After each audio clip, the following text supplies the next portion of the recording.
Part 1. The Nature of Crime, Law and Criminal Justice. Chapter 2. The Nature and Extent of Crime. Gang violence. After remaining dormant for many years, organized youth gangs today terrorize neighborhoods in urban communities around the United States. From Boston to Los Angeles, gangs have become actively involved in drug distribution, extortion, and violence. Whereas youth gangs once relied on group loyalty and emotional involvement with neighborhood turf to encourage membership, modern gangs seem more motivated by the quest for drug profits and street power.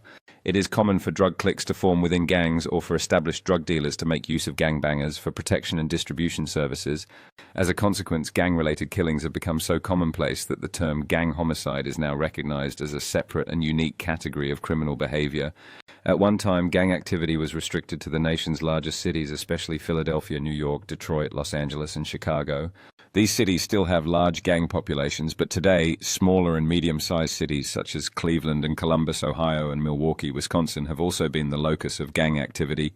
One reason that gang populations are swelling is that established urban gang members migrate to other locales to set up local branches. The most recent surveys indicate that active in the United States are more than 24,000 gangs, with more than 760,000 gang members. About 80% of larger cities with a population of more than 50,000 reported persistent gang activity.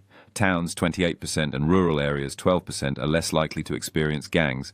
Multiple murder. On April 20th, 1999, the nation's most deadly school shooting occurred at Columbine High School in Littleton, Colorado.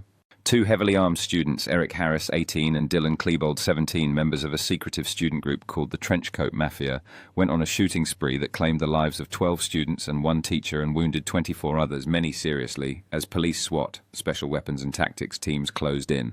The two boys committed suicide in the school library, leaving authorities to puzzle over the cause of their deadly act. Later, their friends described Harris and Klebold as outsiders whose behavior may have been triggered by their perceived victimization at the hands of school athletes. There are three different types of multiple killers. Mass murderers kill many victims in a single violent outburst. Spree killers spread their murderous outburst over a few days or weeks.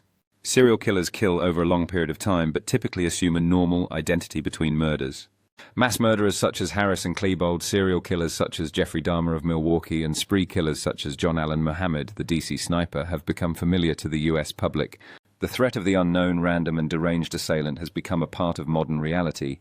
There is no single explanation for serial, spree, or mass murder. Such widely disparate factors as mental illness, sexual frustration, neurological damage, child abuse and neglect, smothering maternal relationships, and childhood anxiety have been suggested as possible causes.